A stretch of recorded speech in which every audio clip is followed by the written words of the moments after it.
ini rawan. Iya. Kong kali kong, 40 lipat, Itu ini juga. rawan. Jadi ini bisa jadi 86 yang dilegalkan, bisa nggak?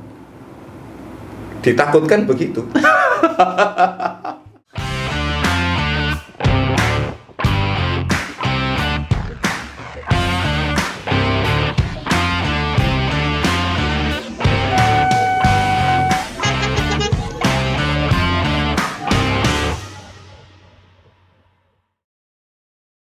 Assalamualaikum warahmatullahi wabarakatuh. Bertemu kembali dengan Ahmad Sofyan dalam Law and Justice Channel. Sahabat hukum pidana, kali ini saya akan membahas tentang restoratif justice, ya,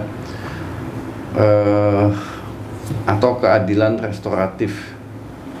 Jadi keadilan restoratif atau restoratif justice belakangan ini sering kita dengar dan sering polisi atau penyidik atau Polri melakukan restoratif justice atau RJ kepada korban dan pelaku.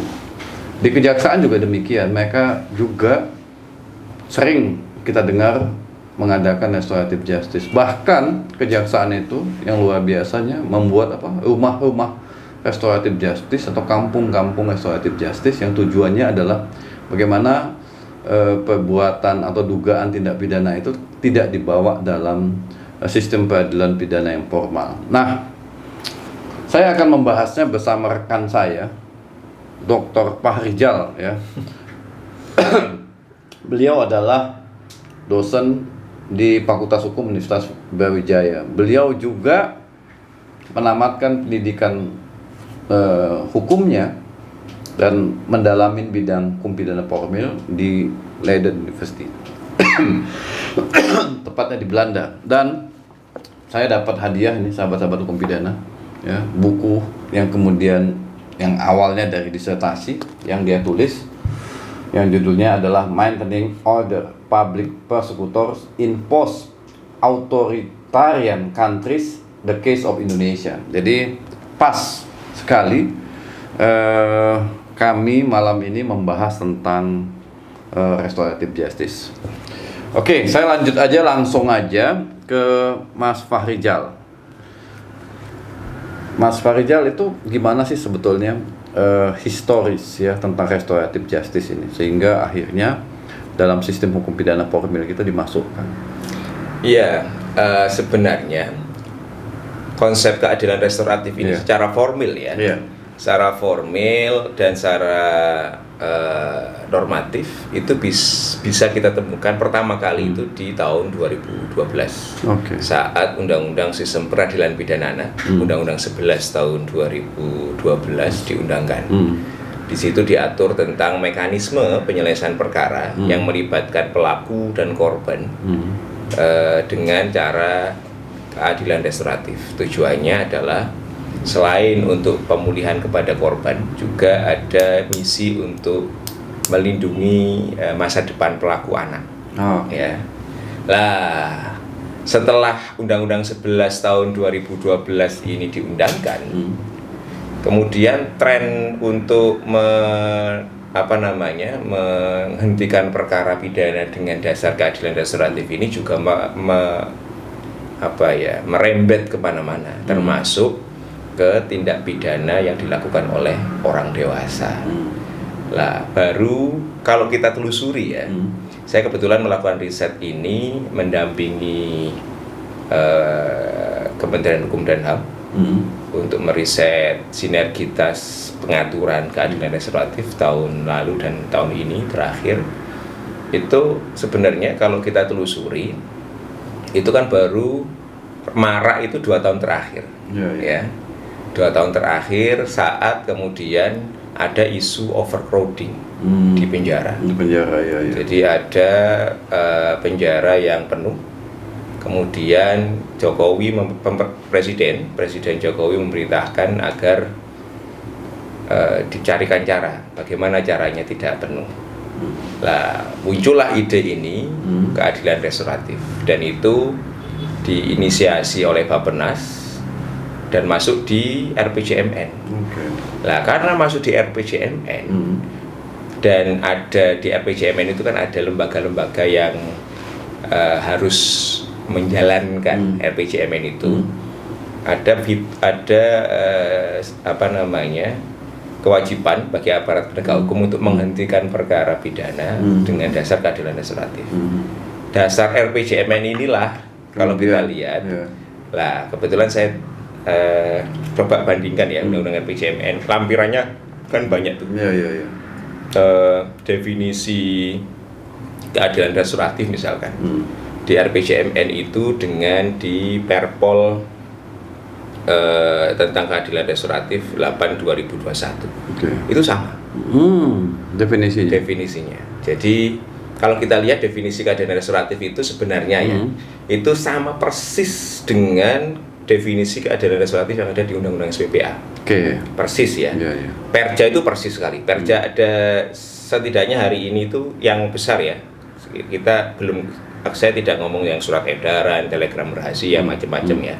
Yang peraturan Jaksa Agung, pedoman kejaksaan, dan perpol itu setidaknya ada 3 yang kelihatan jelas. Dan semua termasuk SK Dirjen Badilum, ya itu tahun 2020 yang sekarang yang saat ini sedang dicabut karena Mahkamah Agung juga mau bikin perma soal restoratif justice. Itu definisi RJ itu mengacu pada definisi RJ yang di Undang-Undang SPPA. Cuman ada tambahan-tambahan. Ya, yang menarik misalkan di peraturan Jaksa Agung 15/2020 itu definisinya sama persis dengan definisi yang ada di Undang-Undang SPPA. Definisi RJ di Perpol itu ada tambahan, jadi tidak sama dengan definisi yang ada di Undang-Undang SPPA, tapi tambahannya ini kita bisa lihat dari mana? Dari RPJMN. Ya, jadi memang salahnya di mana? KUHP-nya belum diganti. Itu salahnya. Nah, coba kita bandingkan ya antara Perpol 8/2021 yang juga mengatur tentang restoratif justice dengan Perja 15/2020. Nah, sebenarnya dari 2 aturan hukum, karena kan Undang-Undang 11 tahun 2012 itu kan restoratif justice untuk anak yang berhadapan dengan hukum. Tiba-tiba muncul ini Perpol dan Perja. Apakah pas ya Perpol dan Perja ini yang tidak ada payung undang-undangnya bisa dijadikan dasar untuk restoratif justice dalam konteks pidana formil? Jadi kalau kita lihat menarik kalau kita lihat apa namanya konsiderasinya dalam Perja dan Perpol ya. Kalau di Perja itu masih mencoba mencantolkan kewenangan restoratif ini dengan pasal 139 KUHP. 139 tentang sikap jaksa apakah mau melanjutkan atau tidak melanjutkan ketika menerima berkas. Nah, mereka menyantolkan itu di situ. Polisi itu pede sekali kalau saya lihat. Dia Perpol itu tidak dicantolkan ke KUHP. Cantolannya adalah Undang-Undang Kepolisian. Hanya Undang-Undang Kepolisian. Jadi dengan dasar Undang-Undang Kepolisian itu mereka bikin hukum acara. Nah, ini kan menurut saya termasuk orang yang sepakat dan sampai hari ini sepakat dengan pendapatnya Prof. Andi Hamzah ya. Jadi yang namanya hukum acara itu harus dan wajib diatur dalam undang-undang. Kalau di level peraturan begini, hasil riset saya kemarin tidak sinkron. Antara Perpol, Perja, bahkan dengan praktek yang ada di apa namanya, kalau kita bandingkan dengan Undang-Undang Sistem Peradilan Pidana, jauh. Jadi bisa nggak kita simpulkan Perpol dan Perja ini menabrak undang-undang karena tidak ada dasar hukum acara yang diatur dalam undang-undang tentang restoratif justice khususnya untuk pelaku dewasa? Ya, sebenarnya kalau saya ya memang harusnya KUHP, tidak bisa. Ini kan jadinya misalnya kalau kita lihat aturan dalam implementasi 2 aturan ini, semua aparat penegak hukum, penyidik maupun jaksa itu lebih aware ke pelaku daripada korban. Kalau kita lihat misalkan video dari polisi atau jaksa yang di shoot itu kan banyak pelakunya, pelaku dibebaskan, tapi bagaimana jaminan bahwa korban itu pulih.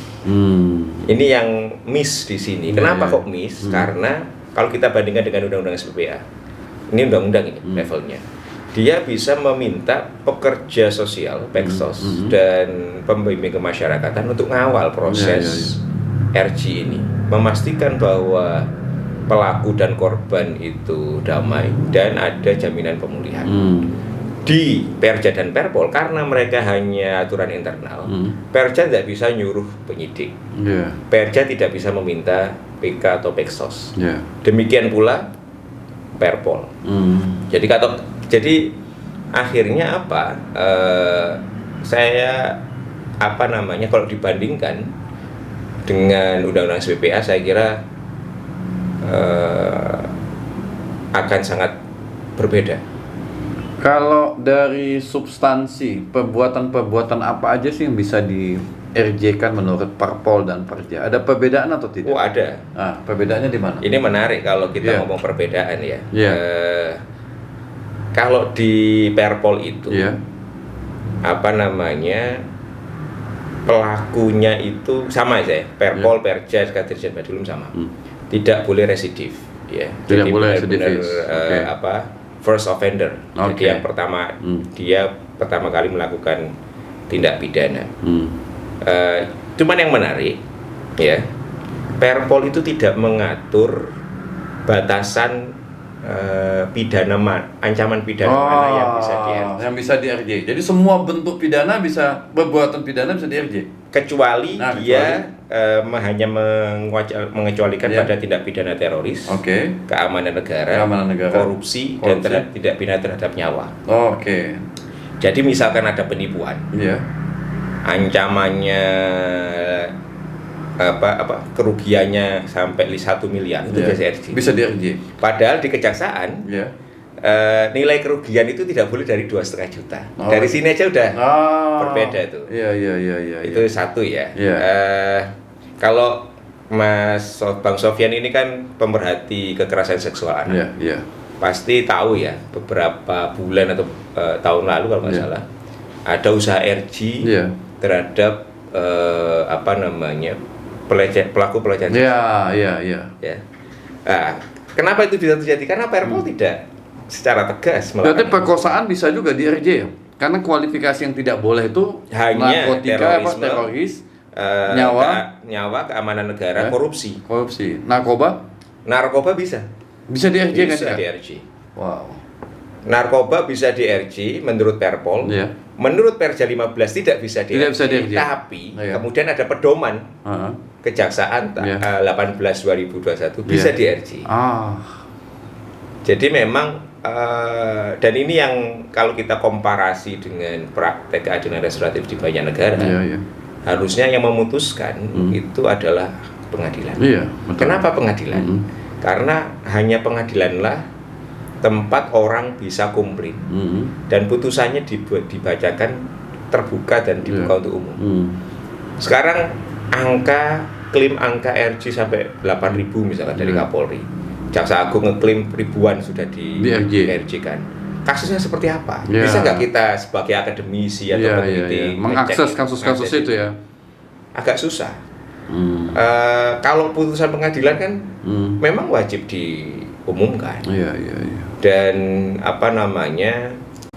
ini rawan.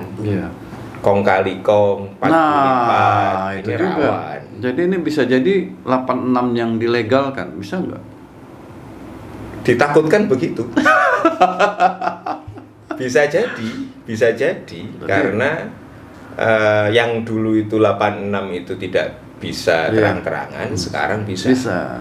Apalagi di Perpol itu menarik, Bang Sofyan. Ada 3 tahapan. Perpol itu bikin hukum acara sendiri. Jadi ada RJ itu bisa dilakukan di dalam fungsi reserse. Fungsi reserse kriminal, penyelidikan dan penyidikan. Apa maksudnya fungsi reserse kriminal? Jadi ada 3 Di penyelidikan bisa. Fungsi reskrim, penyelidikan dan penyidikan. Jadi fungsi reskrim ini belum lidik, masih fungsi reskrim ini bisa di RJ. Jadi ini kan tidak ada akuntabilitasnya. Siapa yang mengecek ini? Nggak ada. Penyelidikan juga tidak ada yang ngecek. Baru si penyidikan baru, karena dia harus SP3, harus koordinasi dengan kejaksaan. Baru akuntabilitas check and balance ada di sini. Yang dua ini gelap. Di tingkat penyelidikan bisa di RJ. Bisa di RJ. Jangankan penyelidikan, ada satu lagi istilah fungsi reskrim.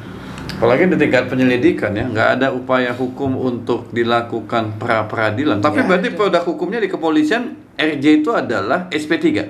Kalau penyidikan. Ya. Tapi kalau penyelidikan? Ya, surat penghentian penyelidikan. Ya, yang nggak bisa tidak bisa diituin. Tidak ingat bisa kan yang kasusnya ini juga anak ya, Luwu ya. Ya, di Luwu. Itu kan alasannya lidik. Iya. Lidik tapi sudah memanggil saksi. Gimana coba? Dan itu dihentikan di tingkat penyelidikan.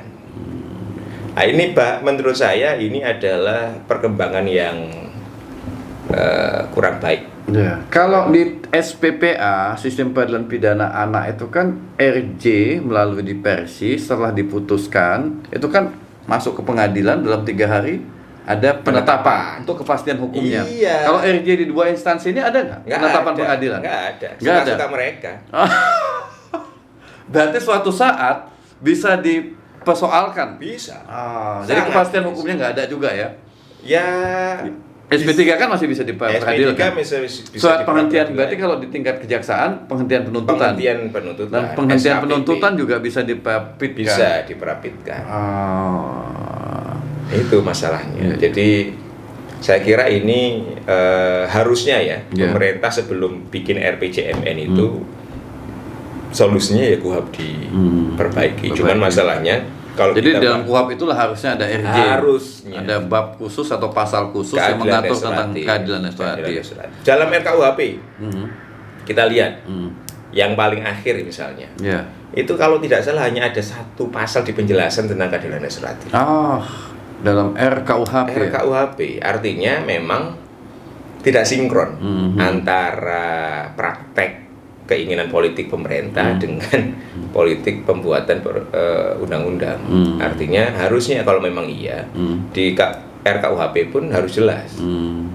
Memang ada bisa karena ada penyelesaian di luar persidangan itu masuk. Cuman bagaimana menjamin bahwa RJ ini masuk mana? Alasan penghapus pidana atau alasan pembenar atau alasan pemaaf atau alasan penghapus penuntutan. Jadi itu saya kira RKUHP saja tidak secara detail ya.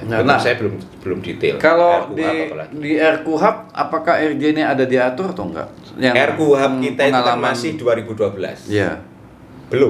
Belum ada memasukkan pasal-pasal tentang RJ. Jadi itu 2012 tim perumus KUHP itu harus memasukkan sebaiknya ya. Harus karena kalau tidak yang jadi concern adalah akuntabilitas dan check and balance. Jangan sampai ini seperti tadi jadi lahan baru korupsi. Karena ini kan sama dengan memberikan isunya bukan hanya kepastian hukum, Bang Sofyan. Kenapa kemudian ditaruh ada penetapan pengadilan? Karena kita kalau ngomong keadilan hukum itu kan muaranya harus di pengadilan. Kenapa pengadilan itu penting? Karena di situ sidangnya terbuka, bisa di-challenge. Kalau tidak puas bisa banding. Tapi kalau misalkan ditaruh di tahap awal, terus apa fungsinya pengadilan? Itu pertama. Kedua, siapa yang bisa ngakses? Siapa yang bisa ngontrol? Di semua negara, setahu saya, itu harus pengadilan. Nah, kalau untuk KUHP ini kan lama ya pembahasannya. KUHP aja belum tuntas. Kira-kira dalam jangka waktu yang katakanlah ya 2-3 tahun gitu ya. Apa produk hukum yang bisa dipergunakan untuk mengeliminasi Perpol dan Perja ini supaya lebih memiliki kekuatan hukum dan kepastian hukum dalam melaksanakan RJ agar kedua instansi ini tidak berbeda dan tidak suka-suka hatinya aja membuat RJ. Ya, sembari menunggu KUHP yang memasukkan pasal-pasal tentang RJ. Ya, saya kira saya lebih condong ke undang-undang ya. Atau kalau undang-undang terlalu lama, kenapa tidak perpu? Kan Perpu bisa tentang juga RJ. Tentang RJ dengan kondisi hari ini yang sudah banyak di RJ, tapi kemudian hanya berdasarkan peraturan internal. Memang kemudian jaksa berdalih bahwa ini bagian dari diskresi jaksa dominus litis. Di pedoman Kejaksaan 18 itu kan dia bilang RJ adalah bagian dari dominus litis jaksa. Secara konsep memang dia punya asas seponir ya. Cuman kalau seponir kenapa? Luarannya adalah SP3. Kalau seponir ya alasan penyampingan perkara. Cuman memang kalau misal saya sih cenderung ya di Belanda pun ya RG dan lain sebagainya itu masuk di alasan penyampingan perkara demi kepentingan umum. Cuman beda dengan di Indonesia, di Belanda itu seponir oleh jaksa itu bisa diuji ke hakim komisaris.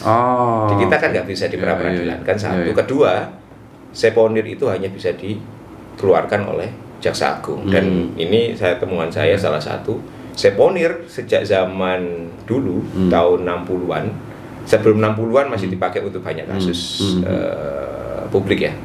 Setelah tahun 60-an itu seponir hanya digunakan untuk kasus-kasus yang punya muatan politik dan melibatkan orang-orang yang punya kekuatan politik tinggi. Misalnya BW dan AS disebut, tapi kenapa Novel Baswedan tidak? Ya kan? Kan ada perbedaan jabatan politik. Yang satu dianggap pejabat negara, yang Novel kan hanya penyidik. Jadi tidak akan dikasih seponir. Meskipun SKPP-nya dibatalkan, tapi jaksa nggak mau ngapa-ngapain. Nah, kalau tadi karena menyebut Belanda, di Belanda sendiri RJ itu ada diatur dalam KUHP atau ada undang-undang khusus yang mengatur tentang RJ ini? Secara jelas RJ itu baru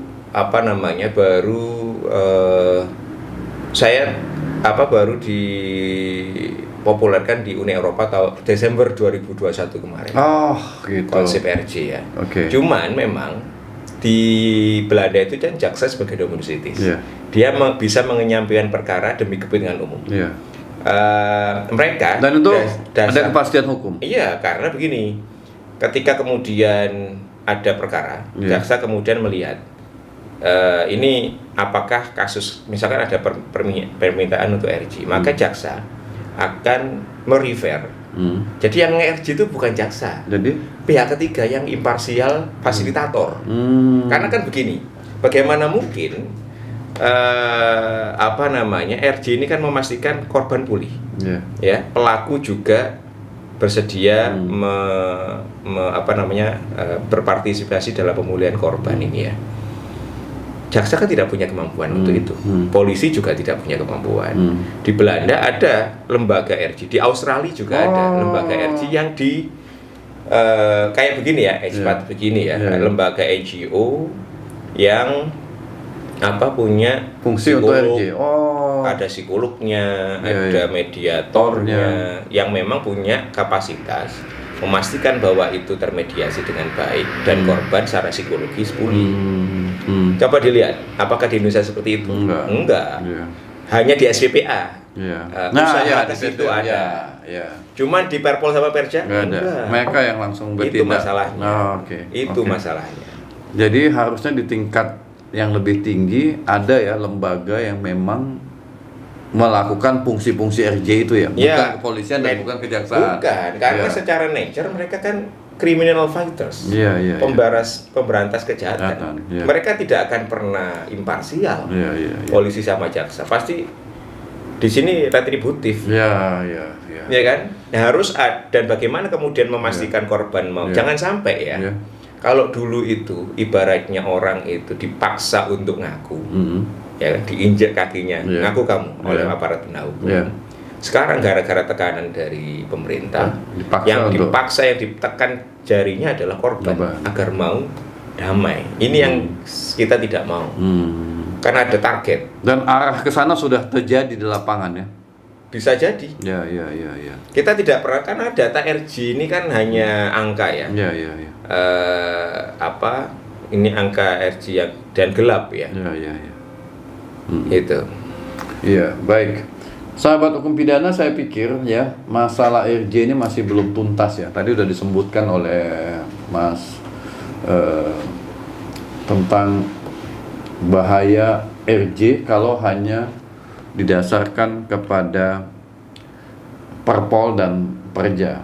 Mas Farijal juga tadi menyebutkan tentang sebaiknya, nah ini menarik nih, menunggu KUHAP kan terlalu lama. Bagaimana kalau ada diatur dalam Perpu, ya? Karena memang sudah mendesak, kedua lembaga ini sudah membentuk Perpol, sudah membentuk Perja dalam rangka apa? Merespon RPJMN ya, tentang restoratif justice untuk mengurangi overcrowdednya lembaga pemasyarakatan. Akhirnya dibuatlah diskresi dalam bentuk Perpol dan dalam bentuk Perja yang sebenarnya ya apa yang terjadi di lapangan kita belum tahu ya. Ada berapa tadi? Ratusan ya? Ribuan perkara yang sudah di-RJ-kan, termasuk perkara-perkara kekerasan seksual ya, yang itu diprotes keras juga. Masa perkara kekerasan seksual bisa di-RJ-kan?